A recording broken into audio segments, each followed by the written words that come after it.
The invitation felt like a summons, a return to a life she had barely survived. Naomi Hayes was walking into her 10-year reunion with nothing but a second-hand dress and a business that was barely breaking even. Her ex-husband Marcus, the man who had taken everything, was there dripping in designer brands and armed with a cruel laugh. He pointed at her, his voice booming across the ballroom, mocking her for choosing meaning over money. The entire class laughed. Naomi stood alone, shaking until the doors opened and the most powerful man in the state walked right past her. X smiled and said, "Hi, sweetheart." The invitation was thick, creamy cardstock with embossed silver lettering. It felt expensive, which was, Naomi Hayes thought, the entire point. It was an artifact from a different world, a life she no longer lived. Northwood. High class of 15-year reunion. She'd been divorced from Marcus Vance for 3 years, but in the stale air of her small flower shop, petal and stem. The arrival of this invitation felt like the ripping open of a barely healed wound. Naomi wiped a smudge of potting soil from the Grand Oak Hotel logo. The Grand Oak. Of course. Marcus and his parents were members. He'd probably helped choose the venue specifically so he could hold court on his home turf. "You gonna go?" Naomi jumped. Her best friend and part-time employee, Chloe, was leaning against a rack of terracotta pots, sipping a lukewarm coffee. I don't think so, Chloe. What's the point? To see who got richest, who aged the best." Naomi tossed the invitation onto her cluttered workbench next to a spool of silk ribbon and a pair of shears. "The point," Chloe said, pushing her glasses up her nose, "is to walk in there looking like the goddess you are and show them that living well is the best revenge.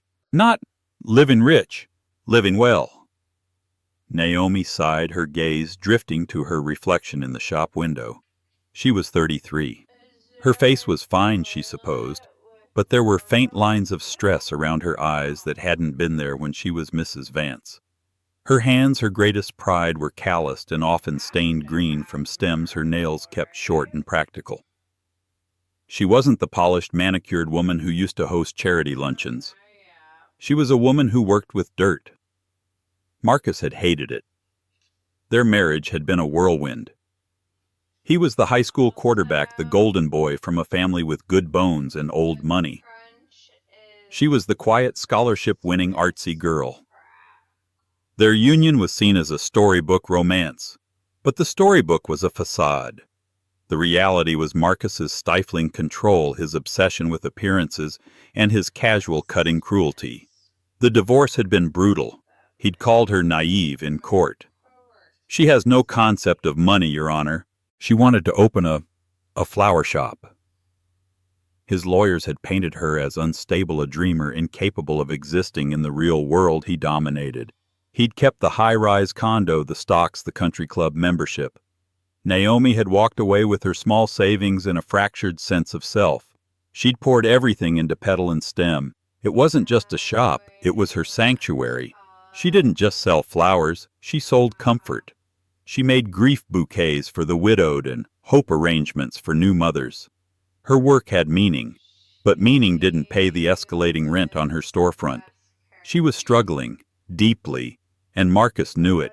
He still had friends who reported back, and she had no doubt he was eagerly awaiting the chance to see her fail. "He'll be there, Chloe, with her." Her was Jessica, the 20-something paralegal from his law firm who had become his executive assistant and almost immediately his fiancée. She was sleek, blonde, and hungry. "So what?" Chloe argued, stepping forward. "Let him be there. Let them both be there. You are Naomi Hayes. You built a business from nothing. You survived him. You owe it to yourself to go." The conversation replayed in Naomi's head all week. Every time she delivered an arrangement, she felt the dread. Every time she paid a bill, she felt the inadequacy. The reunion was a stage, and she was being forced to perform a role she didn't want, the failed ex-wife. On Friday, the night before the event, she found herself in a high-end consignment shop. She couldn't afford a new dress from the boutiques she used to frequent. She combed the racks, her fingers brushing past sequins and silk. And then she saw it. A simple navy blue sheath dress. It wasn't flashy. It had no designer label she recognized. But it was elegant, timeless, and most importantly on the 70% off rack. It's perfect, she whispered. It was the dress of a woman who wasn't trying to impress anyone. A woman who was simply herself. She bought the dress a pair of matching heels from a discount store and decided she would go. Not for them, not for Marcus, but for the woman who worked with dirt and built a life however small from the ashes of her old one. She would walk in, have one glass of mediocre champagne, and walk out with her head held high. That was the plan anyway. Plans, as she well knew, had a way of falling apart when they made contact with Marcus Vance. The Grand Oak Hotel smelled like old money and lilies. The scent, a cloying funereal aroma, hit Naomi the moment she stepped out of her 10-year-old Honda Civic.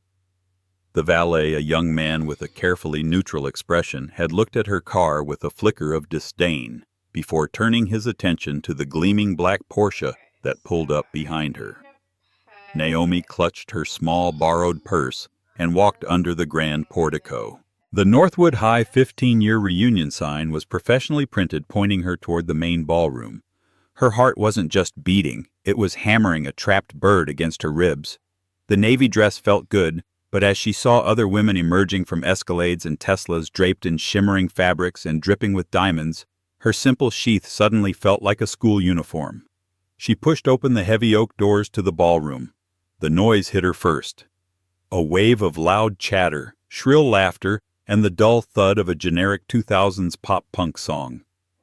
The room was vast, dominated by a massive crystal chandelier that cast a glittering, unforgiving light on everyone. Groups were clustered like islands, clutching drinks, their heads swiveling, scanning and assessing. It was high school, but with more expensive alcohol. Naomi grabbed a flute of champagne from a passing waiter's tray and retreated to a corner, positioning herself behind a large potted palm. She took a sip. It tasted as cheap as she'd expected. Naomi Hayes, is that you?" Naomi stiffened. She turned to see Sarah Jenkins, now Sarah Petrov. In high school, Sarah had been the head of the gossip mill. Now she looked like she'd been sculpted from beige marble. Her blonde hair was pulled into a severe bun, her dress was a tight bandage-style number, and a formidable diamond ring glittered on her hand. "Sarah, hi. You look exactly the same," Naomi said, attempting a smile. "Oh, you're sweet," Sarah trilled, air-kissing the space near Naomi's cheek. "I've just been so busy with the foundation. My husband Dmitri, he insists I run it. It's exhausting." She leaned in, her perfume overwhelming. "My God, it's brave of you to come. I mean, after everything. We all heard." Brave.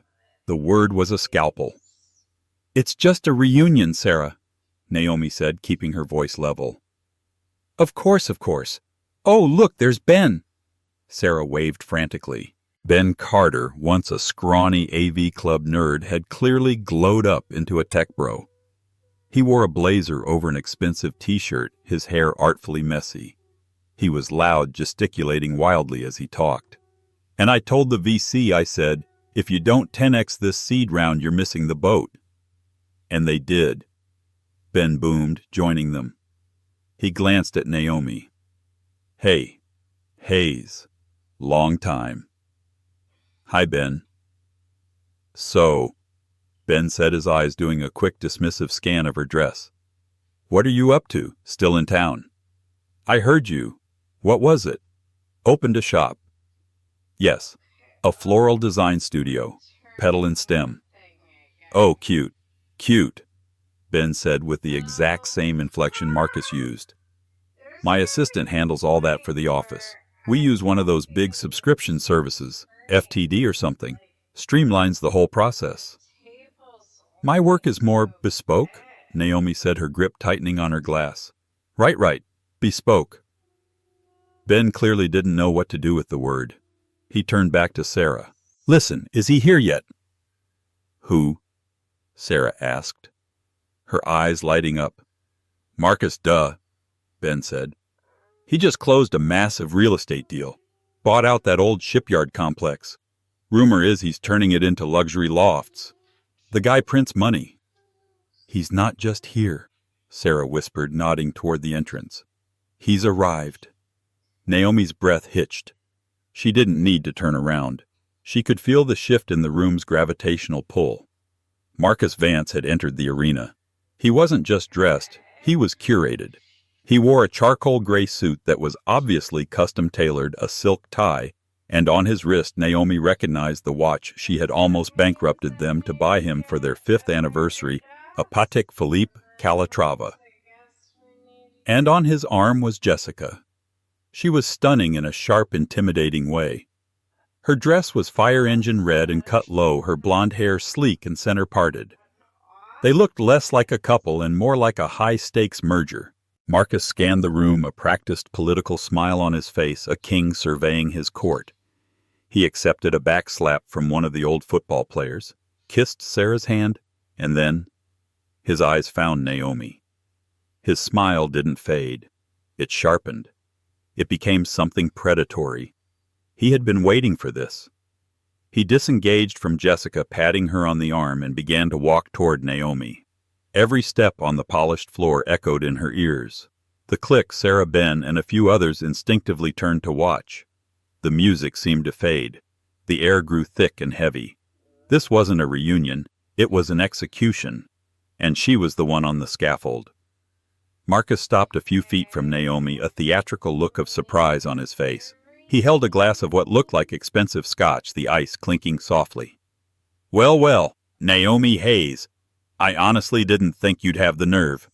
His voice was exactly as she remembered, smooth, confident, and dripping with condescension.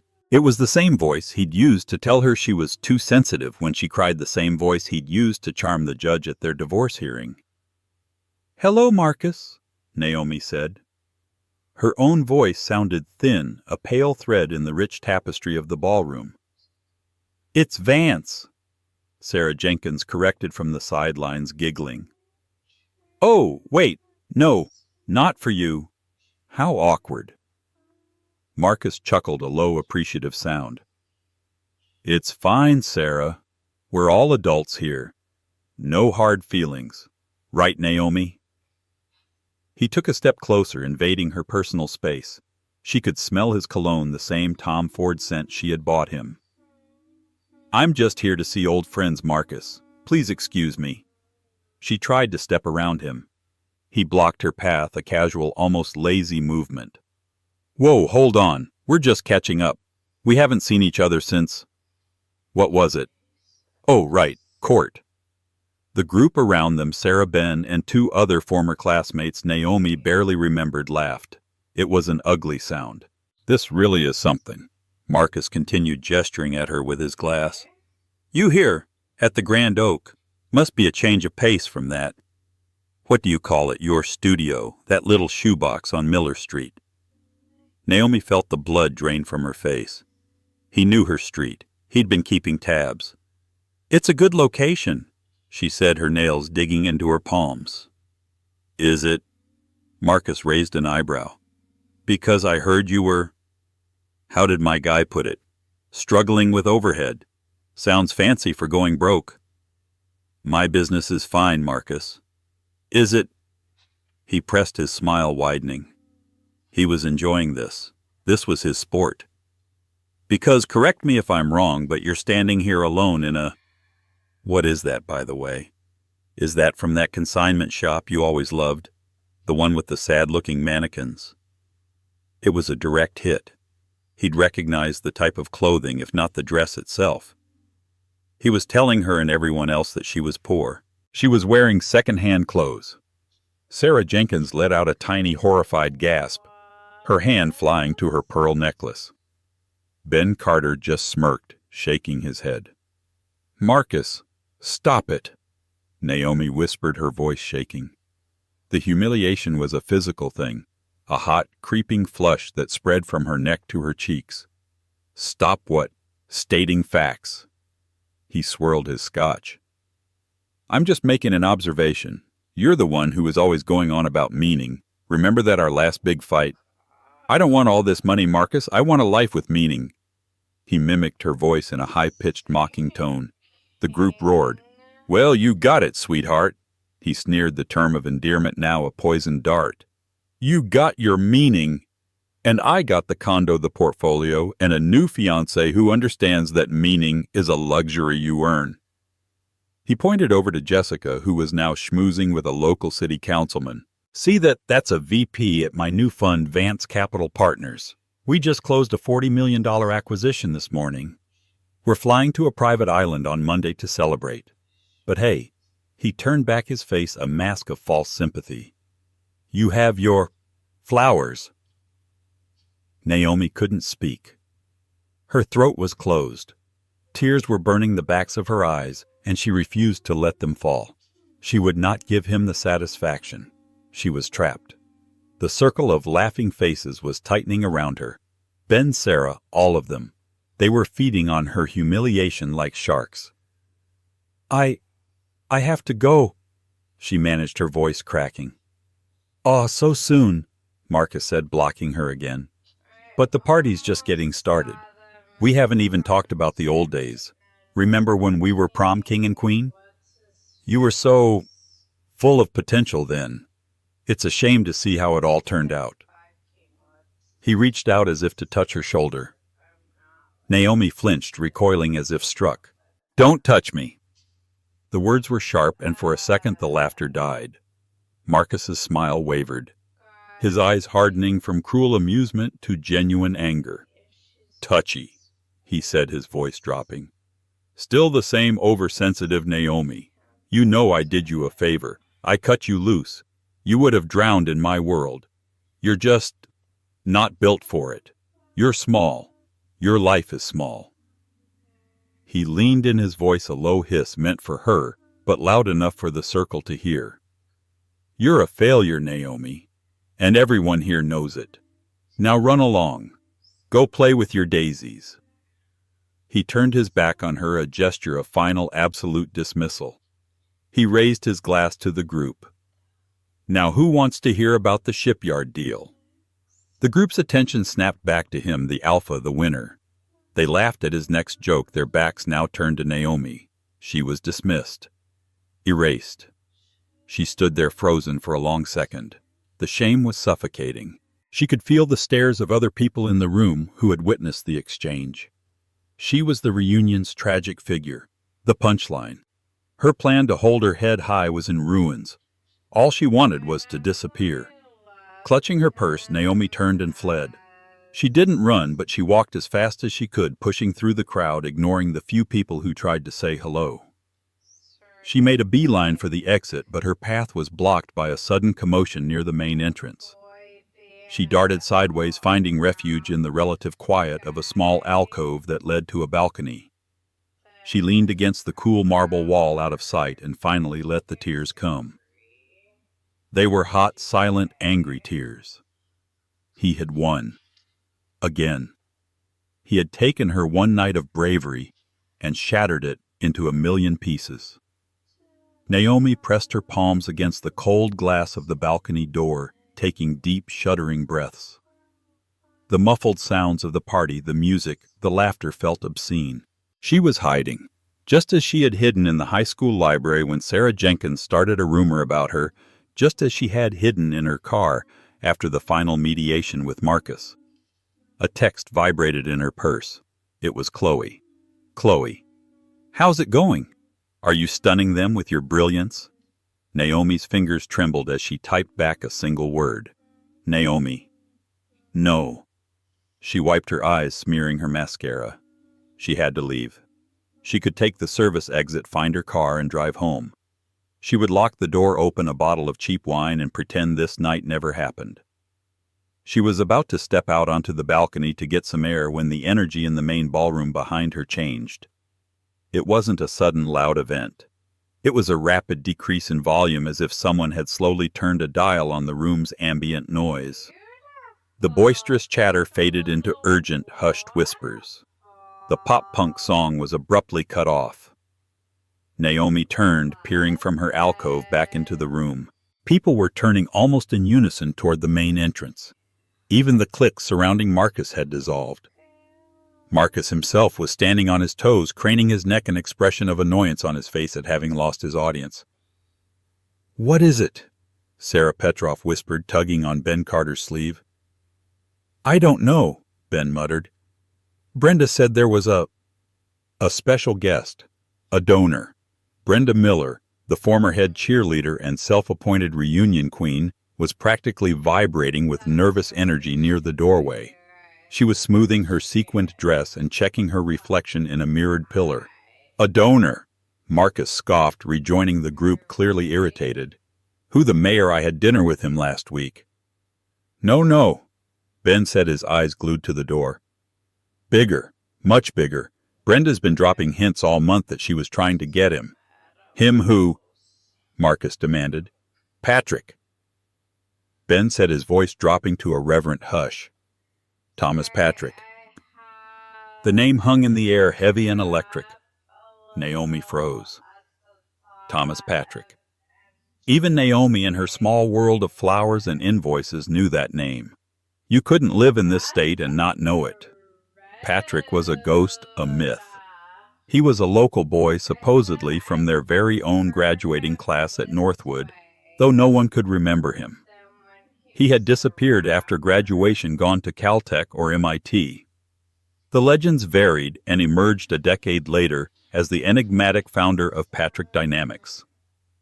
Patrick Dynamics wasn't just a company. It was an empire.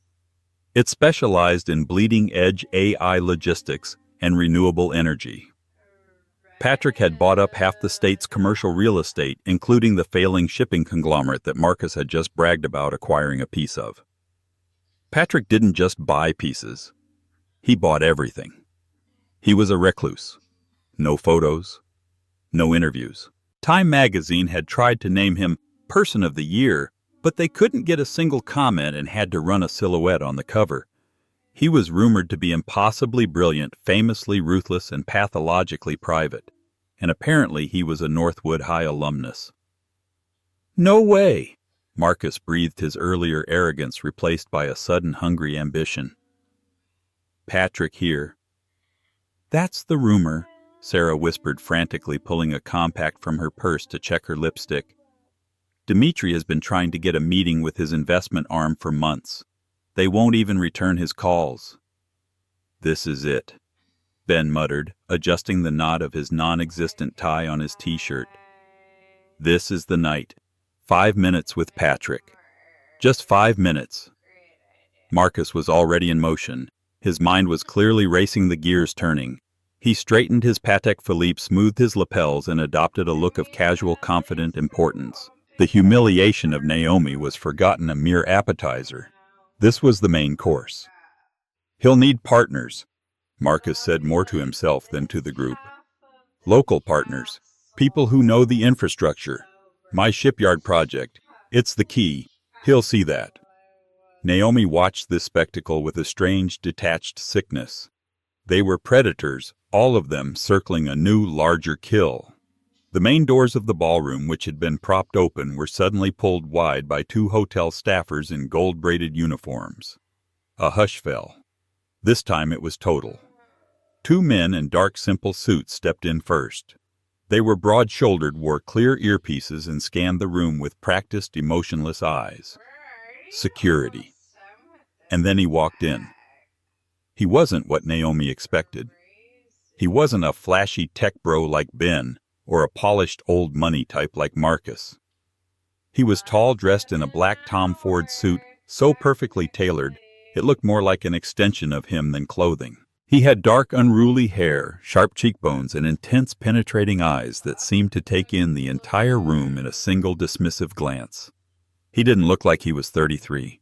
He looked timeless. He moved with an economy of motion and absolute, unnerving stillness in a room buzzing with anxiety. This was not a man who hoped for things. This was a man who decided them.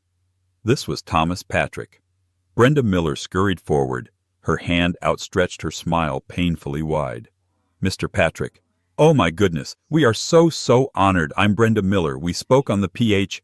Thomas Patrick walked right past her. His eyes didn't even flicker in her direction. He scanned the room. His gaze passed over the bar, over the dance floor, over the clusters of frozen, staring alumni. Marcus, Ben, and Sarah had formed a small phalanx, a reception committee of ambition. Marcus had his hand slightly raised, a friendly, welcome gesture, his local partner's smile firmly in place. Patrick. Marcus began, his voice projecting across the silent room. Marcus Vance, I'm so glad you could make it. I'm the man behind the new shipyard loft. Thomas's gaze swept right past him as if he were a piece of furniture. His eyes continued to scan, searching, seeking, and then his eyes found the alcove. They found Naomi. The entire world snapped into sharp, terrifying focus. The intensity of his gaze softened just a fraction. The hard line of his mouth relaxed. He changed direction. He began to walk not toward the stage, not toward the bar, and certainly not toward Marcus Vance, whose hand was still hanging pathetically in the air. He walked directly toward the dark alcove where Naomi was hiding, her heart threatening to burst from her chest. Time seemed to slow down and stretch. The only sound in the vast ballroom was the quiet, measured click of Thomas Patrick's leather-soled shoes on the marble floor. Each step was a gavel silencing the room all over again. Naomi couldn't breathe. She was pinned by his gaze, a butterfly in a display case. She watched him cross the 50 feet that separated them, his two security guards fanning out slightly, creating an invisible perimeter. She saw Marcus's face out of the corner of her eye. His welcome smile had frozen, curdling into a mask of pure, unadulterated confusion. His hand, still half raised, looked ridiculous. Sarah Petrov's jaw was slack. Her perfectly lined lips parted in a silent O. Thomas didn't look at them. He didn't look at anyone. His focus was entirely, devastatingly on Naomi. He stopped 2 feet in front of her. Up close, he was even more intimidating. He was taller than she'd realized, and his eyes were a deep, dark brown. He looked tired, she thought. The lines around his eyes were more pronounced than they were on the phone. The entire reunion, 150 people, was staring. They were watching the reclusive billionaire who had ignored the welcoming committee, ignored the most successful men in the room, and cornered the reunion's resident failure in a dark alcove. Naomi could feel their thoughts. Is he going to have her thrown out? Does she work for the hotel? Did she do something wrong? Marcus, recovering slightly, started to move forward. Mr. Patrick, sir, I think you're mistaken. This is just... One of Thomas's security guards, without even looking at Marcus, put a hand up. A simple, flat palm. Marcus stopped dead, his face flushing crimson. Thomas's intense expression finally broke. A small, genuine smile. A smile Naomi knew well, touched the corners of his mouth, transforming his severe face into something warm, something human. He reached out, not to shake her hand, but to gently touch her elbow. "Hi, sweetheart," he said. His voice was quiet, but in the dead silence of the room it carried like a gunshot. "I'm so sorry I'm late. The traffic from the airfield was terrible." Naomi finally let out the breath she had been holding.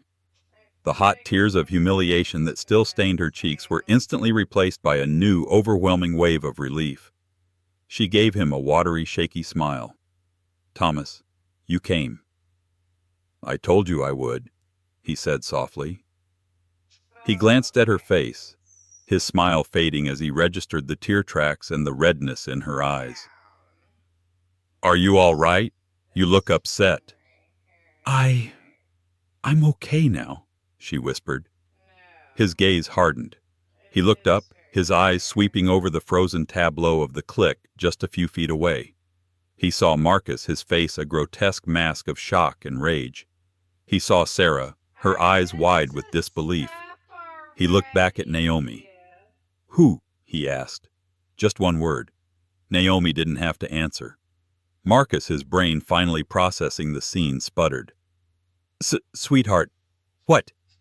Naomi, you know Thomas Patrick." Naomi straightened.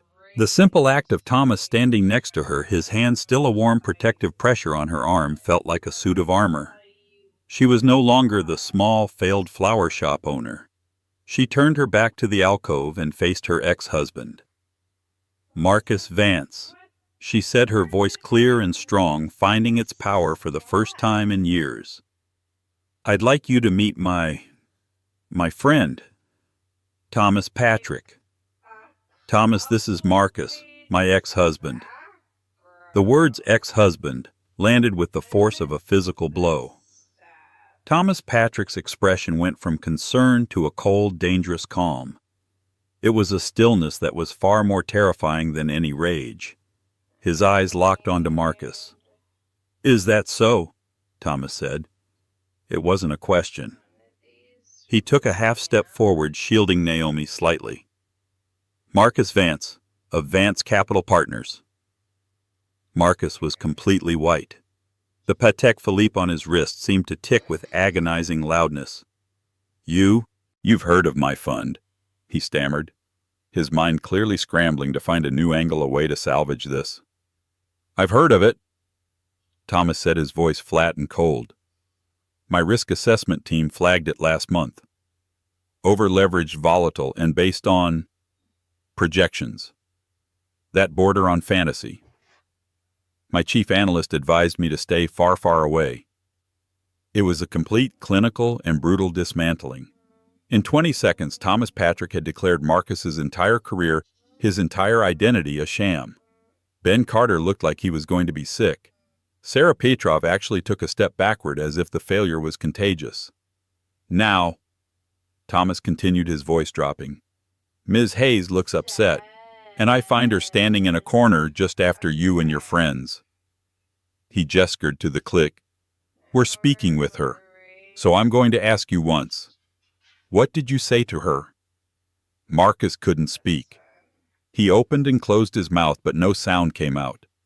The king had been dethroned. The man who had built his world on public perception had just been publicly annihilated by the only man in the room who mattered. "Thomas," Naomi said, touching his sleeve. "Please, it doesn't matter. Can we just go?" Thomas looked at her, and the coldness in his eyes evaporated, replaced by the warmth she knew. "Of course," he nodded. "Of course. We have reservations." He turned, putting a guiding hand on the small of Naomi's back. He started to lead her toward the main exit, his security team falling into step, clearing a path through the stunned, frozen crowd. They walked directly past Marcus. Thomas paused for one fleeting second, close enough to speak without raising his voice. "Mr. Vance," he said. Marcus flinched. "You were wrong about meaning. It isn't a luxury. It's the only currency that actually lasts. You should try acquiring some, though I doubt it's an asset your fund could handle." He didn't wait for a reply. He and Naomi walked out of the ballroom, the heavy oak doors closing behind them with a soft, final thud. For a full 10 seconds, the only sound in the room was the returning tinny sound of the 2000s pop song the DJ had finally frantically put back on. Then Sarah Petrov, her voice a high-pitched, incredulous squeak, broke the silence. "Oh, my God." Marcus Vance just stood there, his face ashen, his scotch glass still in his hand. He was ruined, and everyone had seen it. The air outside the hotel was cool and clean. Naomi took her first deep breath of the night, and it felt like she was breathing for the first time in a decade. The valet who had disdained her Honda was now practically bowing as one of Thomas's security guards opened the rear door of a black, impossibly sleek Bentley Mulsanne. Naomi slid onto the plush leather seat. Thomas followed, and the door closed, encasing them in a world of profound, luxurious silence. The car pulled away from the curb so smoothly she barely felt the motion. She looked at Thomas. He was loosening his tie, the hard lines of his face softening in the dim glow of the dashboard lights. "Are you really okay?" he asked, his voice full of genuine concern. Naomi laughed. It was a real laugh bubbling up from a place of pure, giddy relief. "I am now. My God, Thomas. Your timing. I told you I'd be there by 9, he said, checking his watch. "It's 9:04. I apologize." "Don't. Please don't." She shook her head, the adrenaline finally beginning to ebb, leaving her trembling. You heard him, didn't you? What he called me." Thomas's expression darkened. "I heard, sweetheart. It was presumptuous of him." "It's what he called me when he was about to be his cruelest," Naomi whispered. And then you called me the same thing. You reclaimed it. He looked at her, his dark eyes serious. It's what you are. They drove in comfortable silence for a few moments, the city lights blurring past the tinted windows. How did you know? Naomi asked. How did you know? About his fund, over-leveraged. Thomas shrugged as if it were nothing. When you told me your ex-husband's name last week, I had my team run a standard background diligence. I don't like surprises. He paused. The man's a peacock. He's built a fantasy on short-term debt and market speculation. He was going to implode within 6 months anyway. I just pointed it out. Naomi stared at him. You had him run. It's just protocol, Naomi. I have to know who is in my orbit. And, he added, his voice softer, I have to know who hurt you. The immensity of his world, a world where a person could be run like a stock analysis, was dizzying. But the motive behind it, that was purely simply protective. She had met him on the worst day of her life. It was a year ago, 6 months after her business had almost gone bankrupt. A man had walked into Petal and Stem on a rainy Tuesday. Naomi hadn't recognized him. He wasn't a billionaire. He was just a man in a gray hoodie and jeans, his face haggard with grief. He'd stood in the middle of her shop, looking lost. I need flowers, he had stammered. For a hospital. Naomi, seeing the raw pain in his eyes, had stopped misting her ferns. Tell me about her, she had said gently. He'd talked for an hour. His name was Thomas. His younger sister Clara was in hospice. She had cancer. She was fading. He didn't know what to do. He was the fixer, and this was the one thing he couldn't fix. Naomi hadn't tried to sell him the most expensive roses. She'd listened. She'd learned that Clara loved the smell of the woods after a rain, that her favorite color was pale yellow. Naomi had made an arrangement of delicate yellow freesias for joy pine and rosemary for remembrance, and a strong, beautiful life, and soft, mossy green ferns. She'd called it Clara's Walk. Thomas had paid in cash and left. He came back a week later. His suit was dark, his eyes red-rimmed. Clara had passed. She loved them, he'd said, his voice thick. She woke up for a few minutes, and she smiled. She said it smelled like home. It was the last beautiful thing she saw. Thank you. He'd stood there, this powerful broken man, and wept in her little flower shop. Naomi had made him tea and just sat with him, saying nothing. After that, he'd become a regular. First it was just Thomas, the quiet, sad man who ordered flowers for his sister's grave. Then he started ordering massive arrangements for his office. I hate the sterile feel, he'd said. I want it to feel like this, like your shop. Patrick Dynamics became her biggest client, their weekly orders single-handedly pulling her out of debt. But he never acted like her client. He'd come by the shop himself in his hoodie and they would talk. About books, about philosophy, about his work in AI and her work in emotional floristry, as he dubbed it. He was the only person who had ever understood her obsession with meaning. To him, it wasn't a flaw. It was a data point he couldn't quantify and was therefore fascinated by. Their friendship had slowly, tentatively become something more. The first time he'd held her hand, it had felt as electric as his arrival at the reunion. He'd invited her to dinner just last week. He'd called her sweetheart for the first time 2 nights ago on the phone when she'd been agonizing over whether to even go to the reunion. You should go, he'd said. You have nothing to be ashamed of, and I'll come with you. I'm an alumnus, you know. I should probably show my face once every 2 decades. She hadn't truly believed he would show. A man who ran an empire taking time to walk into a high school reunion, it seemed impossible. But he had. Where are we going? Naomi asked as the Bentley turned onto a private tree-lined road. Dinner. I made reservations. Thomas? It's 9:30. At the Grand Oak, they'll be closed. Thomas smiled. We're not going to the Grand Oak. The car pulled up to a small private airfield. A sleek silver Gulfstream G650 sat on the tarmac, its lights on the stairway already down. Thomas, Naomi breathed. What? The reservations, he said, taking her hand as the driver opened the door, are in Paris. I'm told the bistro I booked has the best soufflé in the world. And I figured, you deserve the best. Naomi looked at the jet, then back at the man who just a year ago had been a stranger crying in her shop. Paris, she whispered. You said you always wanted to see the flower markets there, he said simply. So, let's go. The aftermath of that night was not a loud explosion but a deep structural collapse. The story of the reunion spread with the speed of a digital brushfire, but the social embarrassment was merely the symptom of a much larger disease. By 10:00 a.m. on Saturday, the staff at the Grand Oak valets, waiters, and event managers had already relayed the Patrick Vance confrontation to at least 3 different local gossip columns. But the true execution was colder, quieter, and far more professional. At 8:01 a.m. on Monday, an anonymous data-rich file was delivered to the regional office of the Securities and Exchange Commission. It wasn't a tip, it was a fully formed indictment.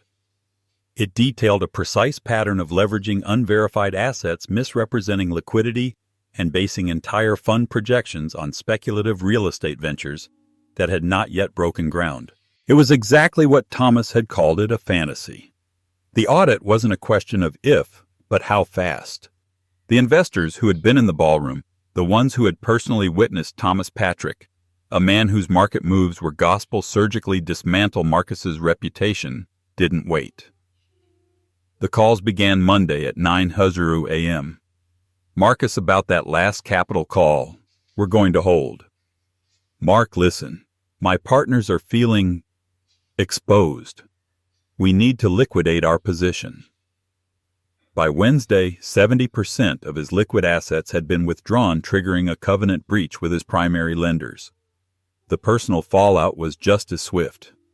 Jessica, his sharp, ambitious fiancée, didn't have a dramatic shouting exit. She was far too practical for that. She simply didn't come home from work on Tuesday. A text message arrived that evening. My lawyer will be in touch regarding my share of the condo and the funds I invested in your shipyard project. Do not contact me. The Patek Philippe was sold by Friday not to cover the massive cascading debts, but to pay the retainer for his new, less prestigious legal team. The shipyard loft project, his crown jewel, was seized. Marcus Vance, the golden boy, the king, was ruined. He was a ghost in his own life, a living cautionary tale whispered about at the country clubs he could no longer enter. Thomas had been right. He hadn't needed to push. He just needed to shine a light, and the rot built on arrogance and debt was plain for everyone to see. The lesser predators of that night faced their own smaller reckonings. Sarah Petrov, a creature of pure social association, was terrified. She had been seen not just with Marcus, but actively participating in the humiliation. She scrambled. On Thursday, a frantic 14-line email arrived at the Petal and Stem generic inbox. Naomi, darling, it was marvelous to see you. You and Mr. Patrick. Just a power couple. I've always adored you, you know that. I'm having a small, tiny get-together for Dimitri's partners, and I need the entire house done. Think. Forgiveness and old, deep friendships. White peonies, orchids, whatever you think is best. Money is no object. Naomi read the email, a small wry smile playing on her lips. Chloe peered over her shoulder. Oh, now she wants old, deep friendships. That woman has the moral compass of a magpie. She wants flowers, Chloe. We sell flowers, Naomi said. She personally selected every stem. They were flawless, the most expensive and austere white orchids in her inventory. She arranged them in severe minimalist glass vases. They were breathtakingly beautiful but undeniably cold. They were exactly what Sarah had asked for a statement. Naomi had them delivered by a professional courier and sent a 4-figure invoice due upon receipt. She never replied to the email personally, and she never received a text about lunch. The transaction was professional, final, and deeply satisfying. Ben Carter simply ceased to be. His LinkedIn profile was deactivated. The rumor was that he'd taken a mid-level coding job back at some faceless corporation. The 10X man had been reduced to a 0. Naomi's future, however, wasn't being written by her past. It was being written in a 24-hour diner. The scene on the tarmac after they'd left the reunion replayed in her mind. She had said no to Paris. "Thomas," she'd said, standing at the base of the jet stairway, the engines a low, powerful whine. "I can't. That's your world. The jet, the bistro. It's incredible. But it's not me. I'm the woman in the consignment dress. And I'm finally okay with that. This feels like I'm stepping into Marcus's world, just a bigger version." He had looked at her, a strange, calculating expression on his face. Then he'd nodded, a look of dawning, intense understanding. "You're right," he'd said, his voice firm. "My mistake. I was trying to give you a grand gesture. I forgot that you are the grand gesture. You don't need rescuing." He'd taken her hand. "But I'm still hungry. Do you know a place that's open? I could really go for some pancakes."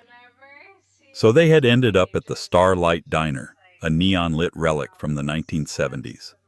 Naomi sat in a cracked vinyl booth, her navy blue dress feeling perfectly appropriate.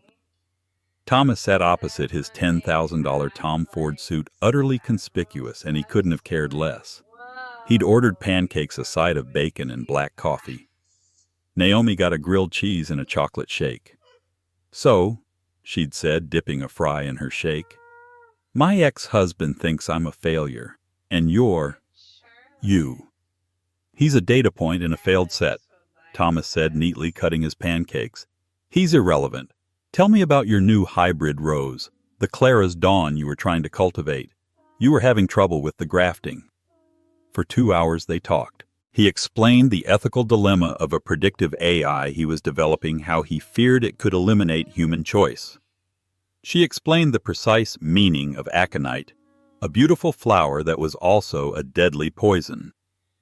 They didn't talk about Marcus. They didn't talk about the reunion. They talked about things that mattered. It was without question the best date of her life. Thomas didn't save her shop. He knew that would be an insult. He didn't write her a check or buy her a new building. He simply amplified her. The Forbes interview dropped a month later. It was a bombshell in the financial world. Thomas Patrick the Ghost was speaking. The journalist had clearly tried to get him to talk about his market projections, his next acquisition. Thomas had pivoted. "Your readers want to know my secret," the quote began. "My secret isn't an algorithm. It's a change in metrics. For years I measured success in zeros. Then I met a woman who was measuring it in human connection. My most valuable consultant isn't on my payroll. She's a floral designer named Naomi Hayes. She runs a small shop called Petal and Stem." The article continued. "I went to her at my lowest point, and I was trying to solve grief to win it. Naomi taught me that grief is a state to be moved through, not a problem to be fixed. She operates on a currency of empathy, of meaning. It's a metric my AI can't process, and it's more powerful than any line of code I've ever written. We're all building systems, but she's building solace. She's the most successful person I know." Chloe found the article, her phone shaking in her hand. "Naomi, you need to see this." Naomi read it, and for the first time since the divorce she cried. Not tears of shame or anger, but of overwhelming, profound validation. The phone started ringing at 10:00 a.m. It did not stop. It wasn't just Sarah Petrov. It was corporate HQs in New York asking for empathy installations for their sterile lobbies. It was a chain of hospice centers in California wanting to license her grief bouquet concepts. It was a publisher from London offering a 6-figure advance for a book on the philosophy of floristry. She hired Chloe as her chief operating officer with a salary and benefits package that made Chloe weep. She hired 5 more designers. She moved Petal and Stem from the small storefront to a massive light-filled brick warehouse by the old canal, a building she later learned Thomas had quietly bought through a holding company and leased to her at a rate just above market, so she would never feel like a charity case. 1 year to the day after the reunion, Naomi was in her new studio. The space was filled with sunlight, the smell of damp earth, and the low murmur of 20 students. She was teaching. "Don't just place the stem," she was saying, moving through the tables, her hands covered in soil. "Listen to it. The curve of a delphinium is about reaching. The weight of a peony is about acceptance. Don't force them. Your job is to find their story and help them tell it." The bell on the front door chimed. Thomas walked in wearing his familiar gray hoodie and jeans. He looked like any other customer save for the quiet intensity of his gaze. He leaned against her old workbench, which she'd insisted on keeping in the center of the studio. He was holding a small, greasy paper bag. Naomi saw him and her face lit up a genuine, unguarded smile. "Class is almost done," she mouthed. "No rush," he mouthed back, holding up the bag. "Grilled cheese. Extra crispy." He just watched. He watched this woman who had been mocked for choosing meaning, now commanding a room, building an empire from that very concept. She was radiant, confident, and grounded. She was not the polished wife Marcus had tried to sculpt. She was not the broken woman in the consignment dress. She was Naomi Hayes. As she laughed at a student's question, her hands stained with dirt, Thomas felt a profound sense of peace. He, the man who could buy and sell cities, knew with absolute quantifiable certainty that he was the richer one in the relationship. She hadn't needed his money or his power. She had just needed the space to grow. And he in turn had found the one thing he couldn't build a home. And so Naomi's story shows us a powerful truth: the world will always try to tell you what success looks like. People like Marcus will always measure life by watch brands and bank accounts. But real value, the kind that lasts, is built from something different. It's built from integrity, from kindness, and from staying true to your own meaning, even when you're standing alone. Naomi's greatest victory wasn't the billionaire who came to her rescue. It was that when he did arrive, he found a woman who had already built the very thing his money couldn't buy. What did you think of Marcus's downfall? And what's the best revenge, success, or just being happy? Let me know your thoughts in the comments below. If you love this story of justice and finding strength, please hit that like button, share this video with someone who needs to hear it, and be sure to subscribe for more real-life drama every week. Thank you for listening.